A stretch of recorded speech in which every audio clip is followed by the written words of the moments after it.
everybody in Newmie Nation. Welcome. This is Ben, co-founder, CEO of New Minds, and host of the New Minds podcast. We are in store for another treat conversation. This one has some special significance as well because our guest today, Daniel Ricketts, in addition to being the head of a very cool new educational entrepreneurial startup project, which we're going to talk a lot about, was also a childhood friend and classmate and baseball teammate. And we had been out of touch for several years. And through one of the positive things about social media, through one of the positive strands of social media, we kind of reconnected recently. And it popped on my radar, some amazing things that Daniel was up to. And I thought, this is really cool. And I'm going to get him on the podcast to talk about it. And here we are. So Daniel is the founder of Happy Brain Beats. You can find more information at happybrainbeats.org, and we're going to be talking a lot about it. And this is a platform that uses music and multisensory play to bring the joy back to learning. So Daniel was an educator for many years. He's done ministry, music ministry, and has used this strange pause, this strange global pause, to pursue his entrepreneurial dreams and put this project together. So we've had lots of entrepreneurs on the podcast at different stages. We've had late stage entrepreneurs who are already kind of out there, really established. We've had people mid stage. And what I'm really excited about today is Daniel's kind of an example of an early stage entrepreneur, really fresh, just jumped into this and really alive with the passion. And I can't wait for this conversation. Daniel, welcome to the podcast. Ben, it's an honor to be here. Like Ben said, I've known Ben for many years. Ben didn't know this, but I always looked up to Ben. He introduced me to a lot of different kinds of music styles when I was younger. And I even looked up to the way you played baseball, Ben. You didn't know that, but even the way you hit the baseball, I looked up to you in sports. So this is fun to see what Ben is doing. New Minds Enrichment looks absolutely amazing. I love how you're the centered approach to learning, to where finding out what's filled in your heart, what's your heart's passions, and running after that. So I'm just honored to be on this with you, Ben, and this is really fun for me and excited to dive in. All right, so cool. So thank you for that, by the way. I did not know that about. No, you wouldn't have known. That was kind of I was like, man, I would tell my wife, Ben Cook, oh yeah, he's the guy. Man, he probably doesn't know this, but I really looked up to him. Ben played bass guitar, and I was just learning acoustic guitar way back. Well, I won't tell you the year, but way back. And I remember, man, he's creative on the bass, and it just really ignited wow, I could be creative like that. And so he was an instigator in a really good way to help me just get shot through the door through music and creativity, because I didn't play any instruments besides a trombone, but I didn't play guitar until my senior year of high school. So Ben was a part of that. So super cool. Well, thank you so much. I mean, that just goes to show the ripples that one can cause, even unknowingly, yes, and how they'll kind of yes, cause fruits down the line. That's amazing. And yeah, of course, that's remarkable to hear that you didn't really play guitar until your senior year in high school, because now here you are where you're right in the pocket of music, and that's kind of like one of the vehicles that you're in. So tell us a little bit about the genesis of Happy Brain Beats. I know it comes from your heart space of learning and joy should not be separate, and that you're right there in the New Minds ethos 100%, because that's where we come from too. So when did you start to see and feel that, and what kind of take us down on the journey a little bit?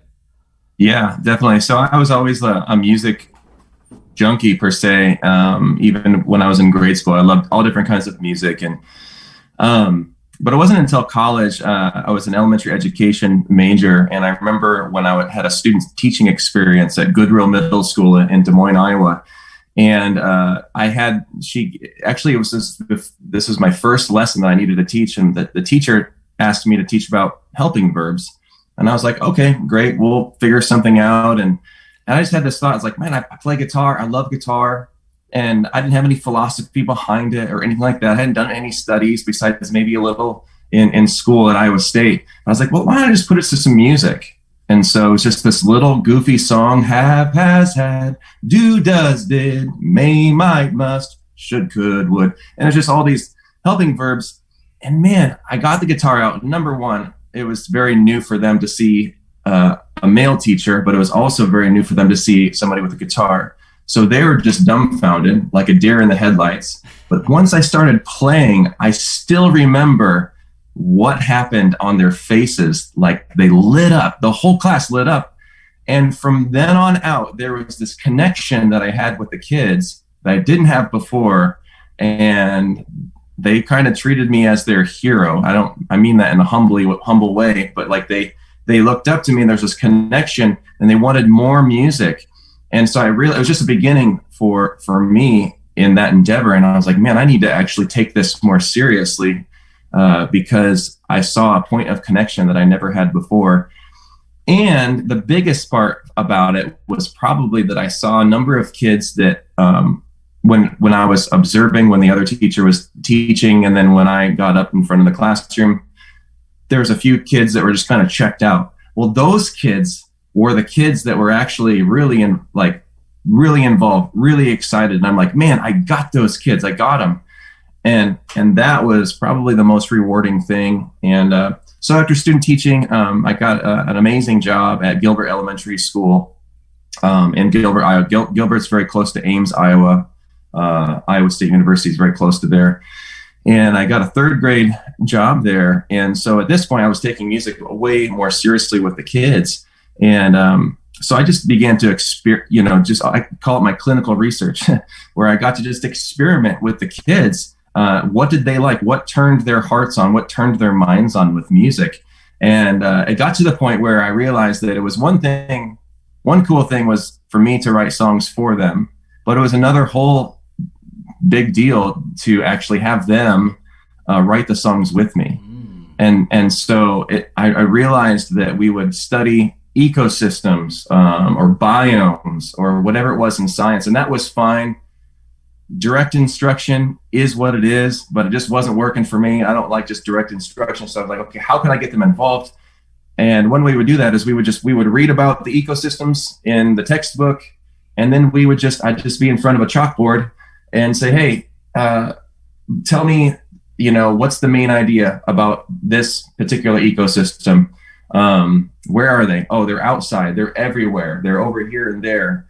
Okay, what do they consist of? Living things, dead things, and non-living things. And so we would write those things out. Okay, let's find some rhymes that go with that. And their brains were turning in ways that they never would have before. And once again, I found that those kids that were tuned out, particular kid, I'll call him Nathan, but I remember him. He was so just in my classroom, just kind of turned off, not only in my classroom, but in the other people's, the math room and any room, wherever he's at. But he would turn on his everything would just light up, and he would be engaged, and we would test him in different things, and his levels would increase, and every aspect of what he was learning through the music. And so yeah, I experimented with that for a number of years. And I actually taught fifth grade after a couple of years of teaching third grade, and very similar experiences with the kids. We would write songs together, and I would write my own songs as well. And I would just see them light up. And so that was the beginning stages of everything. It was really fun. And since then, after I left formally teaching elementary school, I kept on teaching kids through either churches or public schools, private schools, and always will use music because it would ignite their hearts in ways that I had not seen before. And the thing I realized is that the happiness of their hearts would come out, and there would be, even if their lives were in shambles in different ways, there was a place and a way to connect to the joy in their heart that I couldn't find other ways. And so I found it very relational when I was sharing music, because that we were sharing an experience. And for those moments, we would have a connect point. And however long that song exists, there's that connect point. And that for me is a treasure. My kids, they're all grown up now. A lot of them have kids of their own, but they text me and ask me, oh, do you have a recording of some of those songs? And so it's been a real treasure. But that's a little of my story, and hopefully more to come. I love that. I love how you describe it as the connect point. It's almost like the song, the music, the engagement, the interaction creates this field where some barriers are broken down in a lot of ways. Interpersonal barriers, cognitive barriers, and I love how you describe it as a connect point. Whether it's one connecting kind of like to a deeper level of learning and knowing, or if it's connecting in between people or teacher and student. So I also like how you described it as your clinical research phase, because that's what you were doing informally, was like learning as you went, trying like, kind of like getting that feedback loop going and adjusting, I'm sure, and reframing how you approach the creation process with them and getting better and better. And so so here's what I'm interested in. Obviously, some very strong seeds were planted back in that phase when you were kind of really in the classroom and using the music for the connect point. And then, but it seems as though several years passed. Now, you don't have to go year by year or anything, but several years have passed. And recently, you and I were talking off camera a little bit before the call, and you were telling me a little bit about how you, in the recent times, you've realized, you know what?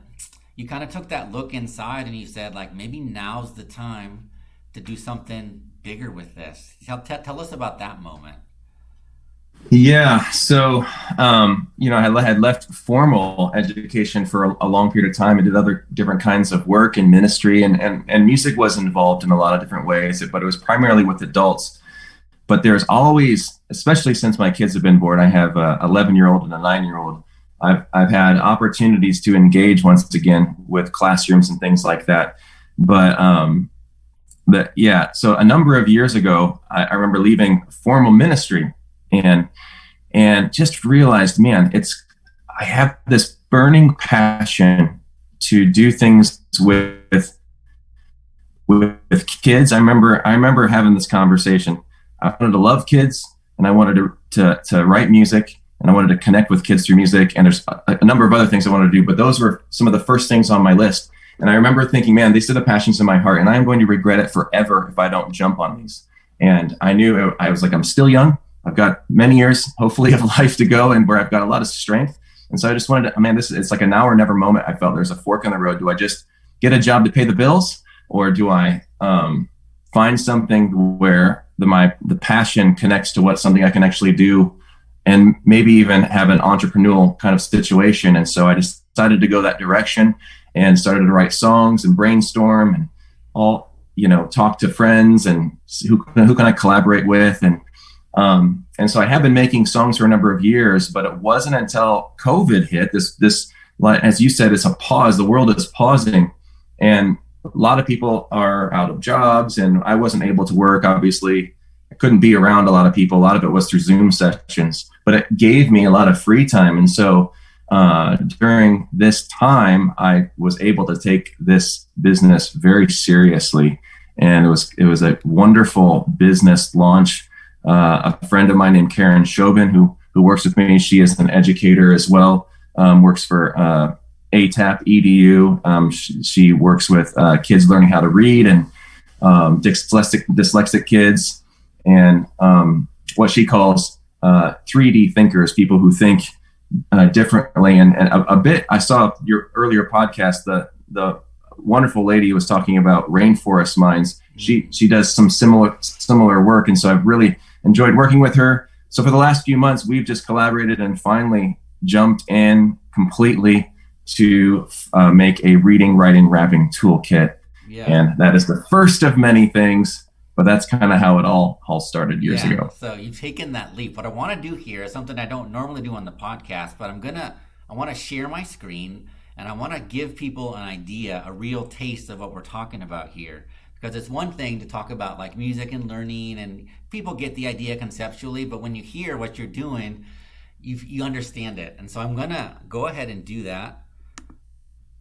And even if people are just listening to the audio here, they'll be able to get the benefit as well. So I'm going to do a little screen share.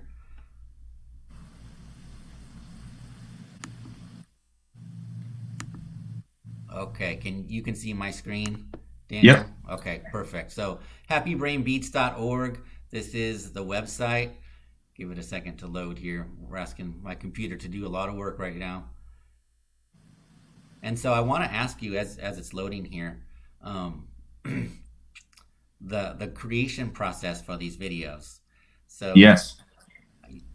rap is the genre for the first Yep. samples here, and multiplication, right? Yep. So you took two things not normally married and you married them, and it's ready to go. So let's go ahead and give people the taste here. Yeah, sure.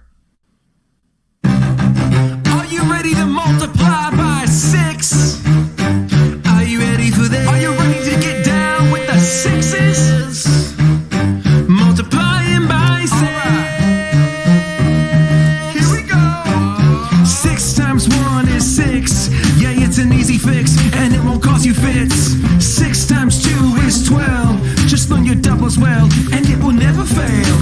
6 times 3 is 18. I hope you like this beat, because it's sugar sweet. 6 times 4 is 24. So don't shut the door, cause there's a lot more. 6 times 5 is 30. Oh, it's that early? Oh no, the clock says 6:30. 6 times 6 is 36. The hands on the clock that are broke, you need to fix. Are you ready for this? Yeah, these sixes are on demand. So that's a little taste of the sixes. And now just to show the range in styles, and maybe I'll have some questions about rap style inspirations. I want to show a clip from the eights as well, because it's a whole different kind of feel and vibe. We multiply by 8. Multiply by 8. Multiply by 8. Multiply. Is it going down? Can you hear the sound? Can you now? 8. Multiply by 8. Multiply by 8. Multiply. Is it going down? Can you hear the sound? Can you now? 8 times 1 is 8. The first fact I appreciate. 8 times 2 is 16. Double up your 8s with this sick beat. 8 times 3 is 24. Like a power cord, I'm plugging into more. 8 times 4 is 32. I'm flipping numbers off the grill like a barbecue. 8 times 5 is 40. Like a cool rain. Okay.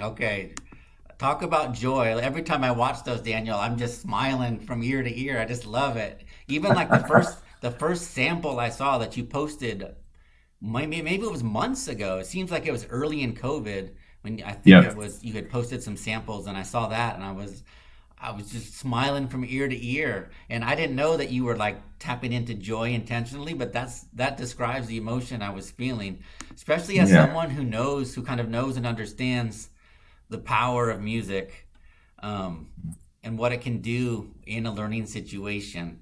So I guess the first question I have for you, and it looks like just for people watching or listening, there's a little visual tick going on right now where, since I came back to us on Zoom, we're not showing on the screen, but they can still hear our voice. So we're going to keep talking and recording. So first question is, I'm assuming that those two wonderful performers in the videos with you are your kids? Yes, that's Grace and Isaac, and they really enjoyed it. It was fun because Grace, the sixes were the one that was done first, and it was really fun. And I had asked Isaac to do it. He's a little younger. He was a bit shy to do it, but once he saw Grace do it, he jumped in. So I was proud of my kids to jump in and have fun with it. And that's been very fun for me to have them involved, because it's going to be it makes memories, and it's awesome. And they get to learn their facts. They're both, Isaac's a third grader. He's learning his facts right now, so he's about done, and Grace has already got them. So yeah, that's amazing. So can you tell me a little bit about the creation process?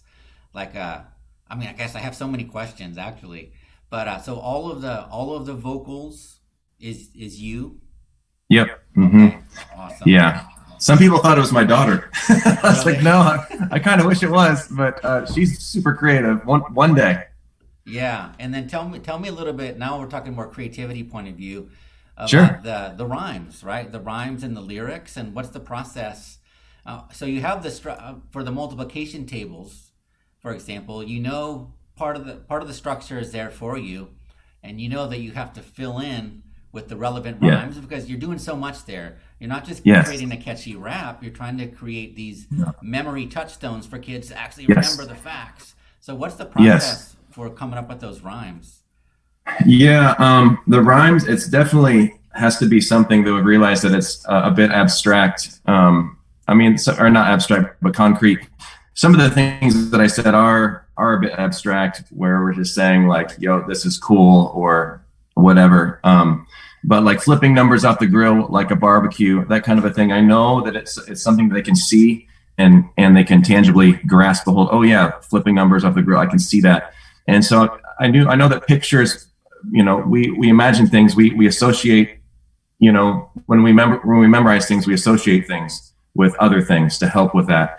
And I realized if those things are easy for them to understand and actually kind of out there sometimes, that's why I loved flipping the numbers off. It's just kind of goofy and it's kind of silly, but it's something that they'll remember. And so honestly, it was just kind of I'm trying to get into the head of a child and figure what would they think and what are the things that turn their mind,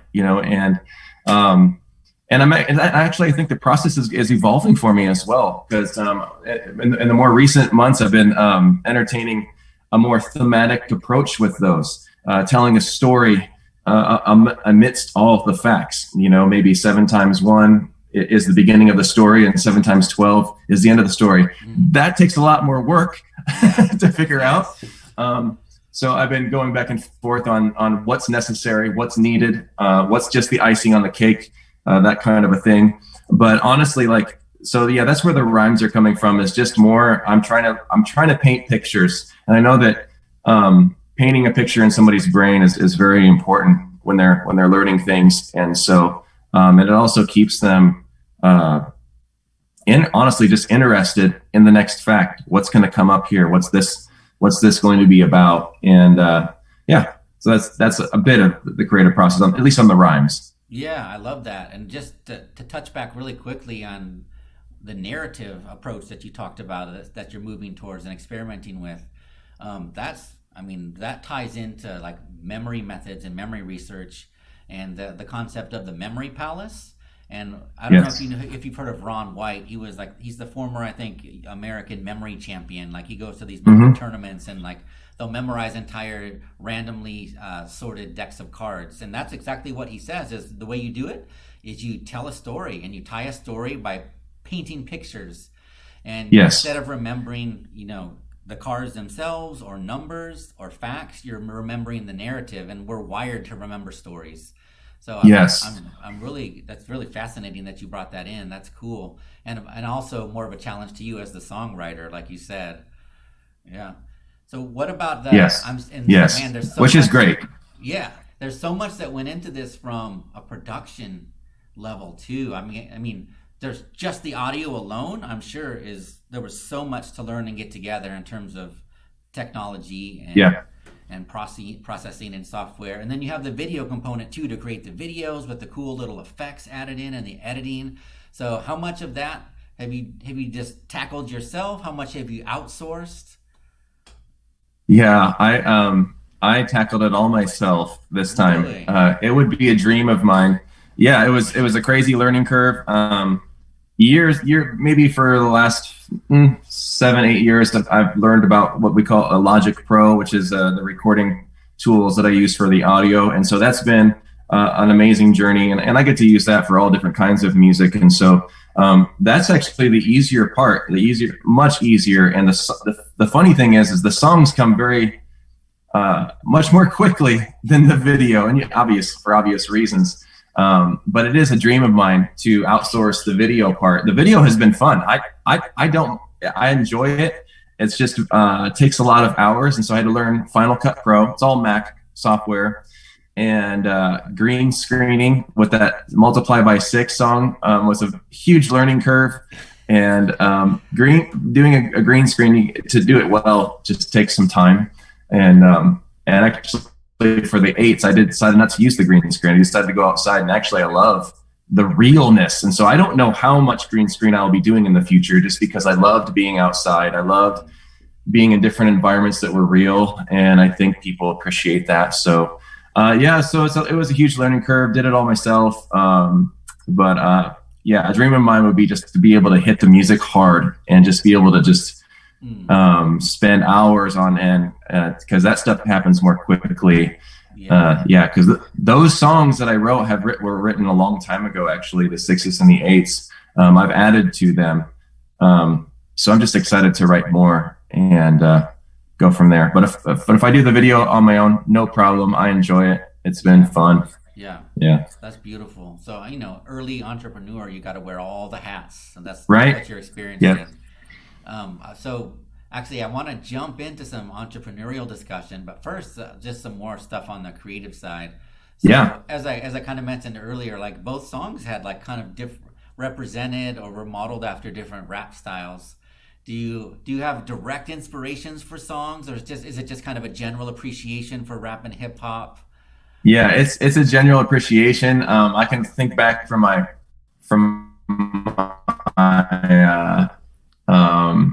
a lot of it came from high school. I'm sure a lot of my, because it's not like I listen to rap every day now, but I really, when I find a new rap artist that's doing something fun and innovative, I always enjoy that. But back in the day, you remember Tribe Called Quest.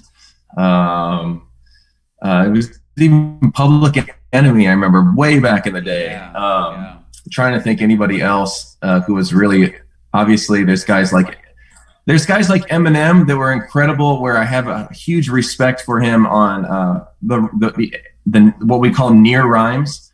He's incredibly gifted at doing the near rhymes, where it's a lot of people when they think of rhymes, they think it's going to be the words like street and beat, but what he would get into is like the word like orange. He would rhyme that with porridge. And they don't actually rhyme, but they're near rhymes. And so guys like that, as far as lyrically, I've really enjoyed for sure. And so, those are a few of the folks. Yeah, I did notice several near rhymes in yours as well. So that's cool that you brought up that reference. Yeah. And so, okay. So next, I just want to shift gears a little bit, and because it's also another passion that we share is just entrepreneurship, right? So what is the business model right now? Like, how are you targeting, direct to consumers and families? Are you shooting for schools? And how do people access the complete set of videos? Just talk a little bit about the business model. Yeah, for right now. So Happy Brain Beats basically right now is a YouTube channel, but it's also, I have a website, and we are trying to, I'm going to finish all of the math facts one day.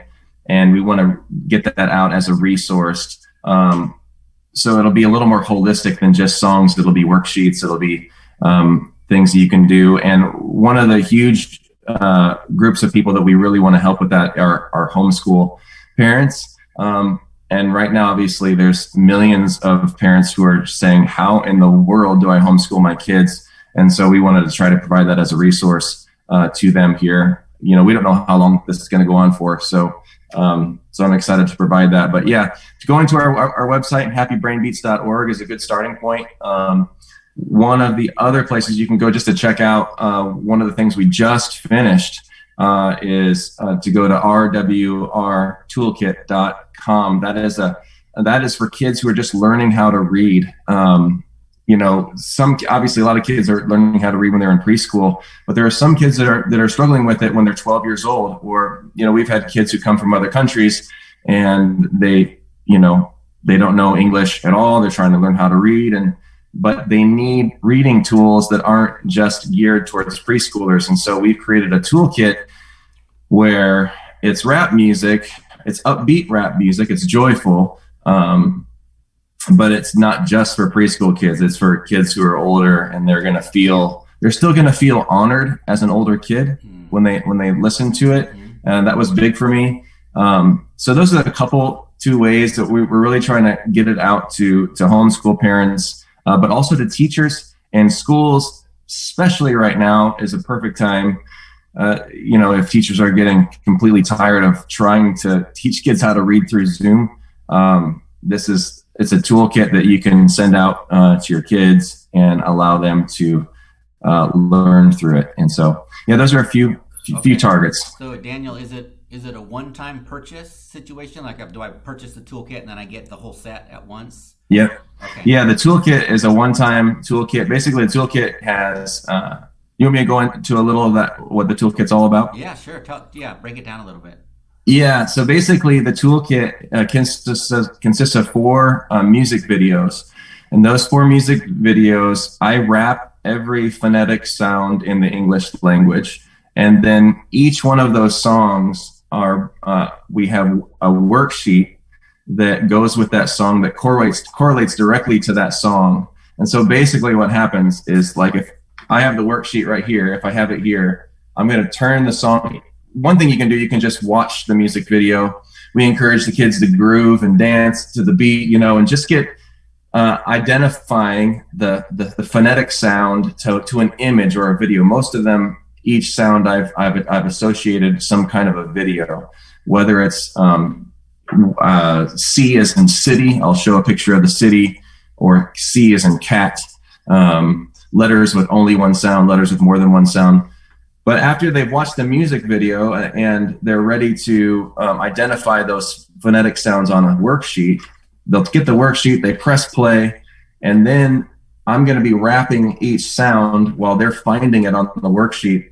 And that's the big part that this is actually the kind of the meat of what we're doing, is the worksheet with the song, because what's happening is they're hearing it, they're able to write, they're going to trace the letters, whatever phonetic sound it is. They're going to read it, they're going to write it, and they're going to say it out loud. So we're trying to ignite every different sensory sensory factors in your brain that you can, because we realize that research says that if you can ignite your brain in different ways with different senses, obviously we learn more. And so, yeah, that's kind of the gist of it. We have a bunch of flashcards involved with that too.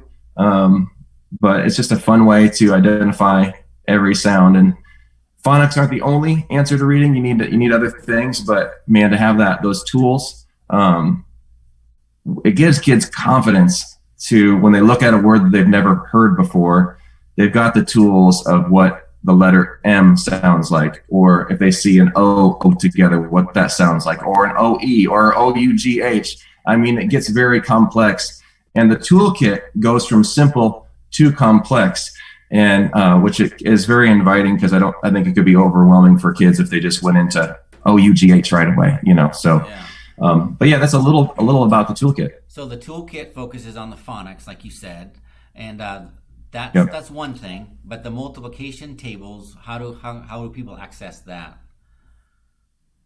Yeah, actually, those right now are free online on the YouTube channel at Happy Brain Beats. They might not always be free. That's especially. Yeah, once we encapsulate it as an actual math, those will stay free. But the things that we continue to make, we just want to make excellent products. And so once we get all the facts done and we get some other resources that are linked to those, they'll be on the happybrainbeats.org website. And so, yeah. Yeah, that's amazing. So one way that I love to look at like entrepreneurs and new businesses is the Simon Sinek, the author and speaker, has this concept called the golden circle, where you have like your why, your how, and your what around the outside. Mm-hmm. And too many businesses make the mistake of starting with the what and saying, you know what, I'm gonna make and sell so and so, or whatever. They're kind of riding trends. It is what it is. But what I really feel strongly from you is that you're starting from that why at the core, which is to make learning joyful again. Yes. And then the hows and the whats will probably change a lot for you over the years, but as long you seem really like grounded in that sense of a why, which is so cool. And right now your how is like recording and making videos and songs yourself and distributing them like this. But I'm very curious to see how it will evolve. And what's the roadmap in your mind for next steps? Like here you are, like the website's live, the kits are there and available for sale. If you had that magic angel investor wand and say like, all right, Daniel, here's $1 million, what would be your next step? How would you use that? Yeah, well, one thing we do is with the reading toolkit right now, it supplements kids their journey on learning how to read. it's not an entire reading program. Like you think of companies like or products like Hooked on Phonics.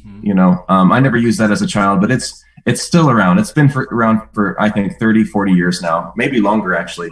And they're an entire reading program. They get to shepherd these little kids' hearts and reading from ground zero all the way up, and as far as the reading program. And that is a dream for ours. And we would love to create this as an entire reading program where we have books that have been written that cater to our program. Books, ways that kids can, or the teachers and parents can find out where their kid's at. We do have some tests that are involved in the toolkit, but to have some more lengthy ways to see where is my child's reading development going. And so like I said, now it's like a kind of a supplemental program, but man, $1 million, we want to make it an entire program, but we also want to branch off and have math programs, but have the very similar kind of way where when somebody sees our education program, they go, man, you know what? This thing has life, and it's very inviting for my child, and they're not bored stiff, and it actually ignites their brains in ways that regular direct instruction will not ever do. And so yeah, those are a few steps. That's the first practical step we'd want to take, is make that more into a reading program. Yeah, that makes a lot of sense. And I'm assuming right now the team is just you and your partner teacher and your kids, part-time employees. Yeah, definitely. I pay them in ice cream sandwiches. There you go. And so, yeah, it'll be interesting to see when as you grow and you're able to build out your technical capabilities too, and bring on a video crew and yes, definitely see that stuff evolve too. That's pretty exciting. Yes, definitely. Yeah. If I that would be a dream to be able to kind of focus on what I think that my heart's passion is, which is the creating the music part. And